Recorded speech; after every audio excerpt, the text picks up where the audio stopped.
Mối quan hệ giữa Bắc Kinh và Đài Bắc trong 24 giờ qua lại có thêm những diễn biến căng thẳng mới. Theo đó, Trung Quốc tiếp tục phản đối chuyến thăm Đài Loan của phái đoàn Thượng viện Pháp, kiên quyết không chấp nhận bất kỳ một hoạt động trao đổi chính thức nào giữa các nước và Đài Loan. Trong khi đó, Đài Loan ấn định thời gian kiện Trung Quốc lên WTO vì bị cấm nhập khẩu trái cây.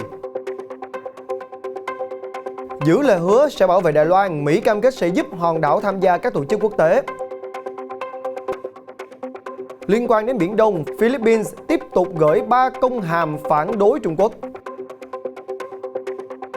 Ông Kim Jong-un đề nghị khôi phục liên lạc liên triều, chỉ trích chính sách thù địch của Mỹ. Các thông tin đáng chú ý khác, Nga, Thổ Nhĩ Kỳ hội đàm thảo luận về biện pháp hạn chế bạo lực tại vùng Tây Bắc Syria.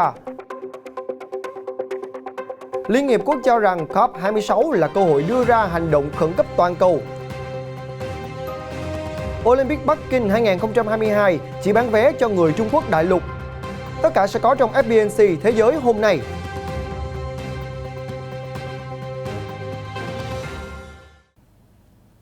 Chào quý vị, tôi là Quang Huy và mở đầu chương trình ngày hôm nay với thông tin. Theo truyền thông Pháp, một phái đoàn do Thượng nghị sĩ Alain Richard, Chủ tịch nhóm hữu nghị Đài Loan của Thượng viện Pháp dẫn đầu, dự kiến sẽ tới thăm Đài Loan vào tháng 10. Văn phòng các vấn đề Đài Loan của Trung Quốc TAO hôm thứ Tư 29 tháng 9 đã phản đối chuyến thăm này, tuyên bố rằng Trung Quốc kiên quyết phản đối bất kỳ một hoạt động trao đổi chính thức nào giữa các nước với Đài Loan.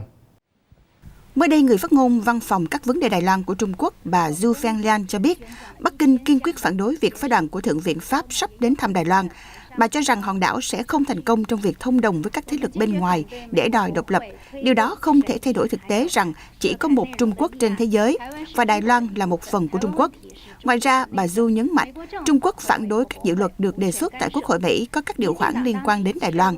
Bà nhắc lại rằng chính phủ Mỹ không có quyền can thiệp vào công việc nội bộ của Trung Quốc. Đề xuất mà bà Du nhắc đến là đạo luật ủy quyền quốc phòng năm 2022 vừa được Hạ viện Mỹ thông qua vào ngày 23 tháng 9, trong đó khuyến nghị Bộ Quốc phòng Mỹ mời Đài Loan tham gia cuộc tập trận tác chiến hàng hải RIMPAC 2022. Người phát ngôn các vấn đề Văn phòng Đài Loan nói rằng các nhà chức trách của Đài Loan không được đánh giá sai tình hình. Bà cảnh báo mọi nỗ lực lôi kéo các thế lực bên ngoài vào cuộc để giành độc lập cuối cùng sẽ thất bại. Đáp lại, nhà lập pháp của đảng Dân tiến DPP Lai Chun-lung chỉ ra rằng Đài Loan có chủ quyền và độc lập. Ông nói trao đổi tương tác và hợp tác kinh tế và thương mại giữa các cộng đồng dân chủ trên thế giới đều rất bình thường. Ông Lai nói thêm rằng Trung Quốc không nên tiếp tục phong tỏa không gian ngoại giao của Đài Loan vì điều này sẽ chỉ khiến cho người dân hòn đảo càng thêm phẫn nộ với Bắc Kinh. Và thưa quý vị, ngay sau đó thì Hội đồng Nông nghiệp Đài Loan COA vào ngày 30 tháng 9 vừa qua cũng đã tuyên bố sẽ đưa sự việc Trung Quốc cấm nhập khẩu 3 loại trái cây của hòn đảo lên Tổ chức Thương mại Thế giới WTO vào giữa tháng 10 tới đây. Vào tháng 3 2021, Trung Quốc đã cấm nhập khẩu dứa Đài Loan. Sau đó vào ngày 19 tháng 9, Bắc Kinh cũng cấm nhập khẩu mãng cầu và mận từ hòn đảo với lý do lo ngại về vấn đề sâu bệnh. Hội đồng Nông nghiệp Đài Loan COA đã yêu cầu Trung Quốc đưa ra bằng chứng về cáo buộc trái cây của hòn đảo có sâu bệnh. Tuy nhiên lại không nhận được câu trả lời nào. Do đó, Đài Loan sẽ đưa sự việc này lên Tổ chức Thương mại Thế giới. Tại đây, hiệp định về việc áp dụng các biện pháp vệ sinh an toàn thực phẩm và kiểm dịch động thực vật sẽ được áp dụng để đánh giá tình hình một cách khách quan nhất. Lệnh cấm nhập khẩu này của Trung Quốc đã trở thành chủ đề thảo luận trong cuộc họp nội các thường kỳ. Trong đó, Viện trưởng Viện Hành chính của Đài Loan, ông Tô Trinh Sương, đã thúc giục COA đa dạng hóa thị trường xuất khẩu và cải thiện kiểm soát chất lượng. Trong đó, các quan chức chỉ ra rằng xuất khẩu trái cây sang Hồng Kông, Singapore, Malaysia và Nhật Bản thuận tiện hơn rất nhiều. COA ghi nhận ý kiến này và cho biết sẽ thúc đẩy xuất khẩu qua các thị trường này trong thời gian tới. Tiếp tục khẳng định sự ủng hộ của mình đối với Đài Loan, trong một sự kiện với người đứng đầu cơ quan ngoại giao của hòn đảo, một quan chức cấp cao của Mỹ cho biết Mỹ vẫn cam kết sẽ mở rộng cửa cho Đài Loan tham gia vào các tổ chức quốc tế. Cuộc gặp này cũng có sự tham dự của Phó Đại sứ Mỹ tại Liên Hiệp Quốc. Trung Quốc luôn tuyên bố Đài Loan là một phần lãnh thổ và luôn ngăn chặn hòn đảo này tham gia vào hầu hết các cơ quan quốc tế, trong đó có Liên Hiệp Quốc. Chính quyền Bắc Kinh cho rằng Đài Loan chỉ là một tỉnh của Trung Quốc và hoàn toàn không có tư cách nhà nước. Phát biểu tại một cuộc họp trực tuyến về các mục tiêu phát triển bền vững của Liên Hiệp Quốc vào hôm thứ Tư, ông Jeremy Cornford, Phó Giám đốc Viện Hoa Kỳ tại Đài Loan AIT, khẳng định rằng Đài Loan, một hòn đảo rất mạnh về công nghệ, đã cam kết sử dụng sức mạnh này vì lợi ích chung. AIT dẫn phát biểu của ông Cornford cho rằng Mỹ vẫn cam kết mở rộng không gian quốc tế cho Đài Loan. Vào ngày 30 tháng 9 vừa qua, Ngoại trưởng Philippines ông Teodoro Locsin cũng đã chỉ đạo Bộ Ngoại giao DFA của nước này gửi 3 công hàm ngoại giao mới tới Trung Quốc để phản đối một loạt hành động trái pháp luật của Bắc Kinh ở Biển Đông. Trên Twitter, Ngoại trưởng Philippines Teodoro Locsin đã chỉ đạo Bộ Ngoại giao DFA gửi 3 công hàm riêng biệt để phản đối sự hiện diện của các tàu cá Trung Quốc ở rạn san hô đá Khúc Giác. Bên cạnh đó, ông Locsin cũng chỉ đạo DFA phản đối sự hạn chế bất hợp pháp của Trung Quốc đối với việc ngư dân Philippines tiến hành các hoạt động đánh bắt hợp pháp ở bãi cạn Scarborough. Qua đó, ông chỉ đạo DFA đề trình công hàm phản đối các thách thức qua sóng vô tuyến mà Trung Quốc thực hiện bất hợp pháp nhằm vào các cuộc tuần tra hàng hải của Philippines. Ông Locsin đưa ra các chỉ đạo này một ngày sau khi Hội đồng An ninh Quốc gia NSC hôm 29 tháng 9 báo cáo với Hạ viện trong cuộc thảo luận toàn thể về ngân sách năm 2022 rằng còn khoảng 150 tàu Trung Quốc ở Biển Đông. Cũng liên quan đến Philippines và Trung Quốc, mới đây, Bộ trưởng Quốc phòng Philippines Delfin Lorenzana đã tiết lộ Trung Quốc từng ra mặt phản đối nước này thúc đẩy việc xem xét lại Hiệp ước Phòng thủ chung MDT với Mỹ. Bộ trưởng Quốc phòng Philippines Delfin Lorenzana mới đây cho biết Trung Quốc từng phản đối nước này thúc đẩy việc xem xét lại Hiệp ước Phòng thủ chung MDT với Mỹ.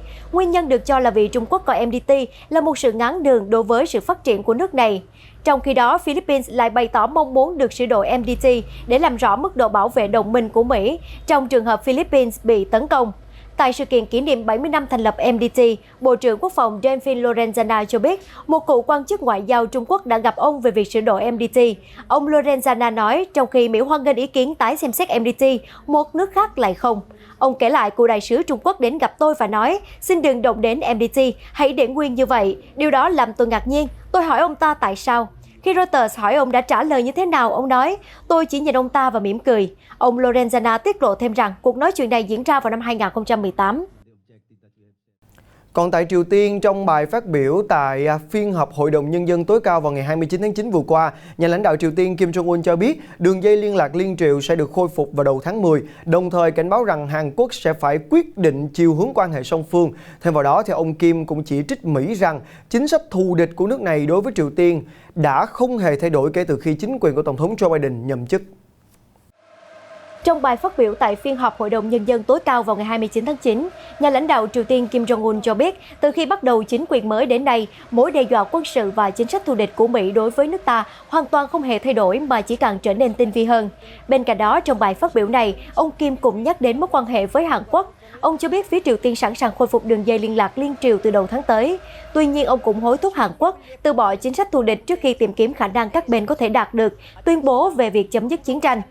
Đây là bài phát biểu đầu tiên của ông Kim kể từ sau vụ Triều Tiên phóng thử nghiệm tên lửa mà nước này tuyên bố là tên lửa siêu thanh hôm 28 tháng 9. Theo truyền thông, nhà lãnh đạo Triều Tiên đã không giám sát vụ phóng thử.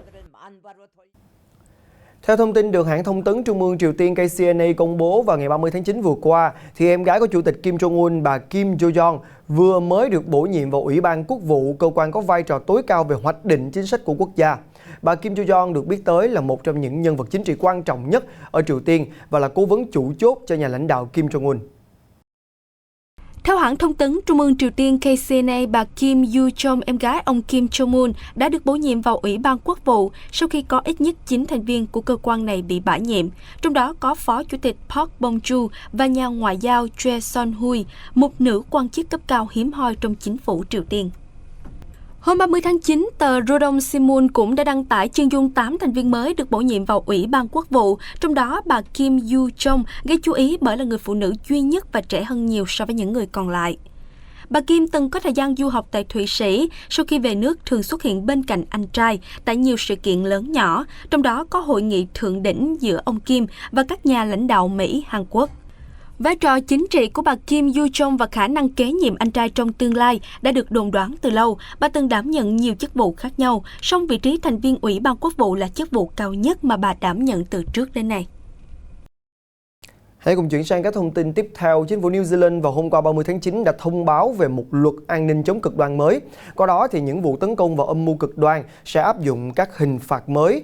Và quyết định này được giới chức New Zealand đưa ra sau khi vụ đâm dao tại siêu thị khiến 7 người bị thương diễn ra chưa đầy một tháng trước.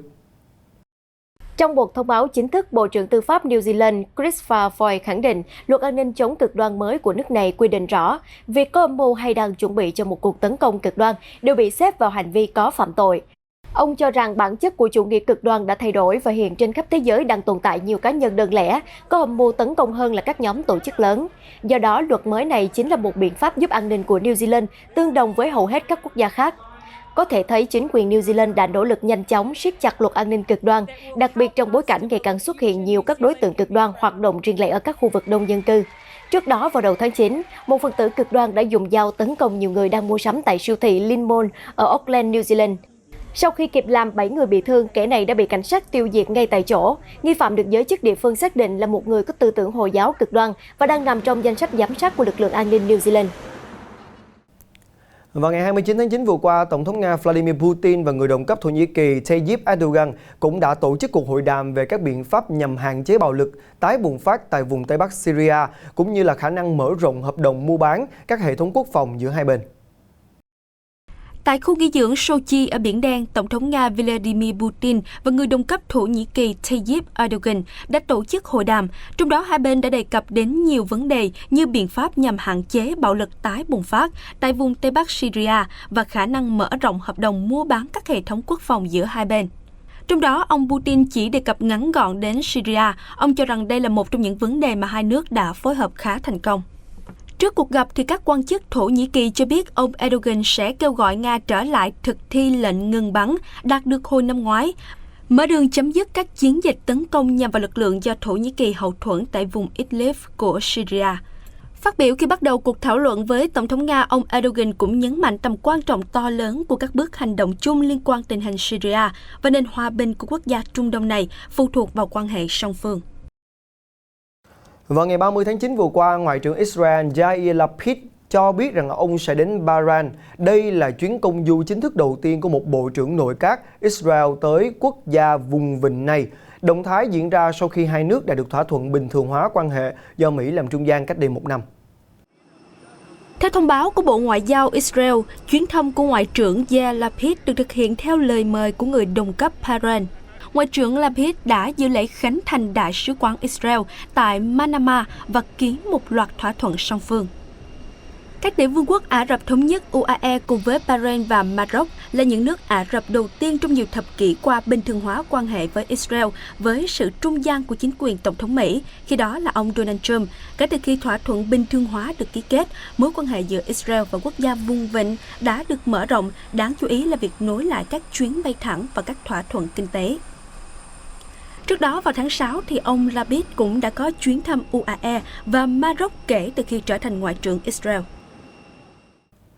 Chuyển sang một số thông tin về môi trường, vào ngày 30 tháng 9, Ủy ban chuyển đổi năng lượng ETC, Liên minh toàn cầu gồm các giám đốc điều hành cấp cao của 40 nhà sản xuất năng lượng, công ty công nghiệp và tổ chức tài chính, đánh giá hội nghị các bên tham gia Công ước Khung của Liên Hiệp Quốc về biến đổi khí hậu COP26 tại Glasgow của Anh vào tháng 11 tới là một cơ hội quan trọng để đưa ra một hành động khẩn cấp nhằm ngăn chặn tình trạng trái đất ấm lên. Ủy ban chuyển đổi năng lượng ETC mới đây đã đề xuất 6 hành động cần được thông qua tại hội nghị các bên tham gia Công ước Khung của Liên Hiệp Quốc về biến đổi khí hậu, cần được thực hiện ngay để thế giới có được 50% cơ hội hạn chế tăng nhiệt độ toàn cầu ở mức 1,5 độ C và 90% cơ hội kiềm chế mức tăng nhiệt độ dưới 2 độ C. ETC cho biết thêm các hành động này gần như không tốn kém hoặc chi phí thấp và các nước giàu phát triển có khả năng tự chi trả, trong khi các nước thu nhập thấp nếu cần thực hiện thì các nước giàu phải hỗ trợ chi phí.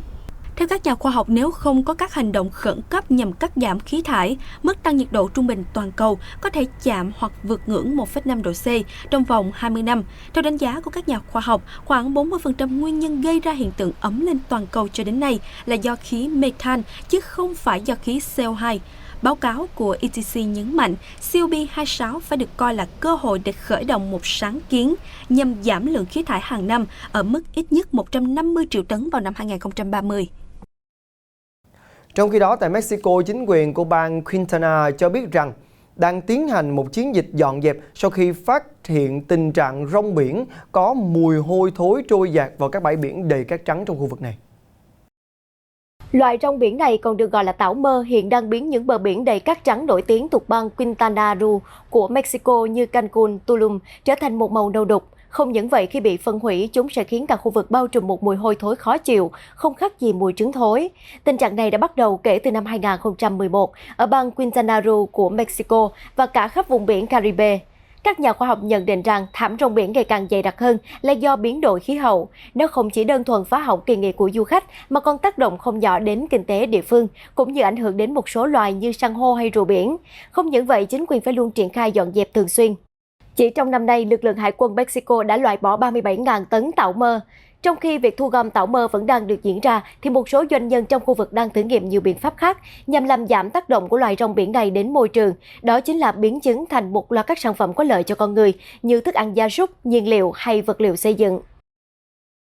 Thưa quý vị, những thông báo mới được Ủy ban Olympic IOC công bố có lẽ sẽ khiến không ít những người hâm mộ thể thao trên thế giới tiếp tục phải thất vọng khi mà họ sẽ không được đón xem trực tiếp các màn tranh tài đỉnh cao tại Thế vận hội mùa đông Bắc Kinh 2022. Ủy ban Olympic quốc tế IOC hôm 29 tháng 9 đã ra thông báo về các quy định mới nhằm đảm bảo tổ chức một kỳ Olympic và Paralympic Bắc Kinh 2022 an toàn và thành công như dự kiến. Theo đó, sự kiện này sẽ chỉ đón người dân Trung Quốc đại lục vào sân theo dõi các trận đấu. Ngoài ra, IOC còn nêu rõ các vận động viên chưa tiêm phòng COVID-19 đầy đủ sẽ buộc phải thực hiện cách ly 21 ngày khi đến tham gia Thế vận hội mùa đông 2022. IOC thừa nhận quyết định này sẽ khiến người hâm mộ thế giới phải thất vọng, song cơ quan này hoan nghênh việc cho khán giả trong nước vào sân. Theo kế hoạch, Olympic và Paralympic mùa đông Bắc Kinh 2022 sẽ diễn ra lần lượt từ ngày 4 đến ngày 20 tháng 2 và 4 đến 13 tháng 3 năm sau tại thủ đô Bắc Kinh và thành phố Trường Gia Khẩu, tỉnh Hà Bắc của Trung Quốc.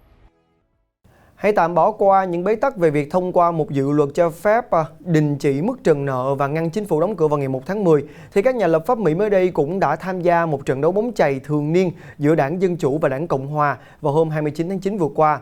Cũng có mặt tại sự kiện này thì ông Biden xuất hiện với vẻ đầy thoải mái và vui vẻ. Tại Mỹ, kể từ năm 1909, Đảng Dân Chủ và Đảng Cộng Hòa đã bắt đầu truyền thống đeo găng tay và cùng nhau so tài trong một trận đấu bóng chày mỗi năm một lần, với mục đích gây quỹ từ thiện. Sau khi bị hủy bỏ vào năm ngoái vì đại dịch Covid-19, sự kiện trở lại vào năm nay và vừa mới được tổ chức vào ngày 29 tháng 9 vừa qua. Ở trận đấu bóng chày giữa Đảng Dân Chủ và Đảng Cộng Hòa năm 2021, các cầu thủ thuộc đội tuyển quốc gia Mỹ đã tranh tài, tạo ra một trận đấu đầy gay cấn, hấp dẫn và gây quỹ từ thiện hơn 1 triệu đô la Mỹ. Có mặt tại sự kiện khi Đảng Dân Chủ đang tạm thời dẫn trước 5-4 trong hiệp 2, Tổng thống Mỹ Joe Biden đã xuất hiện và nhận được những tiếng hò reo từ đám đông người cổ vũ. Sau đó, ông Biden được nhìn thấy đã xuống sân, chào hỏi và trò chuyện vui vẻ với các cầu thủ của cả hai đội. Trong một thông báo hôm 29 tháng 9, hãng hàng không Qatar Airways cho biết rằng sẽ khai thác lại máy bay Airbus A380 sớm hơn so với kế hoạch đã đề ra, trong bối cảnh hãng này đang bị thiếu hụt phương tiện để phục vụ cho các lịch trình bay sau khi phải đình chỉ sử dụng một số máy bay A350 theo yêu cầu của cơ quan quản lý. Vào năm ngoái, Qatar Airways đã quyết định tạm dừng bay vô thời hạn đối với 10 máy bay Airbus A380 sau khi các hoạt động bay đường dài bị đình chỉ do dịch Covid-19. Hãng cho biết sẽ tái khai thác 5 chiếc trong số đó nếu chúng được hoạt động trở lại. Tuy nhiên, trong một cuộc phỏng vấn với truyền thông mới đây, Giám đốc điều hành Qatar Airways Akbar Al-Baker cho biết hãng sẽ sử dụng trở lại 5 máy bay A380 kể từ tháng 11 tới. Ông còn cho biết thêm, 5 chiếc còn lại trong số bị đình chỉ có thể sẽ được đưa vào hoạt động vào năm tới. Lý giải cho quyết định này, ông Akbar Al-Baker chia sẻ, do yêu cầu ngừng bay của cơ quan hữu trách Qatar đối với 13 chiếc A350 hồi tháng 8 của hãng, khiến hãng đối mặt với tình trạng thiếu phương tiện để vận hành. Hiện Qatar Airways đang cần gấp rút bổ sung nguồn lực nhằm đáp ứng nhu cầu di chuyển của khách hàng, đặc biệt là vào dịp Giáng sinh khi nhiều người muốn trở về với gia đình trong kỳ nghỉ này. Nhà đấu giá Sotheby's mới đây cũng đã công khai những hình ảnh sống động về một vương trượng bằng ngọc bích được cho là của vua Càn Long. Họ nhận định rằng vật phẩm này có thể mang về 13 triệu đô la Mỹ khi được đem ra bán đấu giá tại Hồng Kông vào ngày 3 tháng 10 tới đây. Đây là vương trượng bằng ngọc bích quý hiếm được cho là thuộc về vua Càn Long, hoàng đế thứ 5 của nhà Thanh, cách đây gần 300 năm trước. Theo nhà đấu giá Sotheby's, bảo vật này không những tượng trưng cho uy quyền và sức mạnh của hoàng gia, mà còn biểu tượng cho vận may. Vương trượng của vua Càn Long được đánh giá là đẹp nhất trong số những bảo vật tương tự. Cổ vật này theo kế hoạch sẽ được đem ra bán đấu giá tại Hồng Kông vào ngày 13 tháng 10 và dự kiến có thể mang về 13 triệu đô la Mỹ. Cô gái vàng trong làng thể dục dụng cụ Mỹ Simone Biles mới đây cũng đã khởi động chuyến lưu diễn Go Over America của mình bằng buổi biểu diễn trình diễn mở màn đầy ấn tượng tại nhà thi đấu Chase Center tại thành phố San Francisco. Sau những vấn đề tâm lý đến mức bỏ nhiều nội dung thi tại Thế vận hội Tokyo 2020 hồi tháng 7, Simone Biles, vận động viên thể dục dụng cụ vĩ đại nhất của Mỹ đã xuất hiện trước công chúng trong buổi diễn đầu tiên của chuyến lưu diễn 37 thành phố mang tên Go Over America của mình. Với vẻ ngoài đầy tự tin và thoải mái, cô gái vàng của làng thể dục dụng cụ Mỹ đã mang đến cho khán giả những màn trình diễn thật ấn tượng và đẹp mắt ở nhà thi đấu Chase Center tại thành phố San Francisco. Khi được hỏi cảm thấy thế nào sau buổi biểu diễn này, nữ vận động viên chia sẻ: Tôi cảm thấy vô cùng hạnh phúc, tôi đã bật khóc, choáng ngợp trước sự có mặt của đông đảo người đến xem. Đó không chỉ là sự ủng hộ dành cho tôi, mà còn dành cho các cô gái khác trong đội tuyển Olympic. Có vẻ như đây là một sự quay trở lại của nữ vận động viên thể dục dụng cụ vĩ đại nhất nước Mỹ. Chỉ vài tháng trước đó, cô gái này đã gặp nhiều vấn đề về tâm lý cũng như áp lực thi đấu, buộc cô phải quyết định từ bỏ nhiều nội dung thi Olympic Tokyo 2020. Điều này đã khiến nỗ lực giành 6 huy chương tại sự kiện này của Simone Biles tiêu tan thành mây khói. Hồi đầu tháng 9, tại phiên điều trần với Ủy ban Tư pháp Thượng viện Mỹ, cô gái 24 tuổi tiếp tục trở thành tâm điểm của sự chú ý. Khi cô lên tiếng tố cáo Cục Điều tra Liên bang FBI và các quan chức thể thao Mỹ đã làm ngơ trước các vụ tấn công thân thể của cựu bác sĩ Larry Nassar đối với cô và hàng trăm vận động viên trẻ khác trong suốt 2 thập kỷ qua. Trong sự nghiệp thi đấu chuyên nghiệp, Simone Biles đã giành tổng cộng 32 huy chương tại Olympic cũng như nhiều giải quốc tế khác. Cô gái 24 tuổi còn là vận động viên thể dục dụng cụ Mỹ đầu tiên giành huy chương ở tất cả các sự kiện lớn của môn thể thao này. Thông tin vừa rồi cũng đã khép lại bản tin FBNC Thế giới hôm nay. Cảm ơn quý vị đã dành thời gian quan tâm theo dõi. Xin chào và hẹn gặp lại.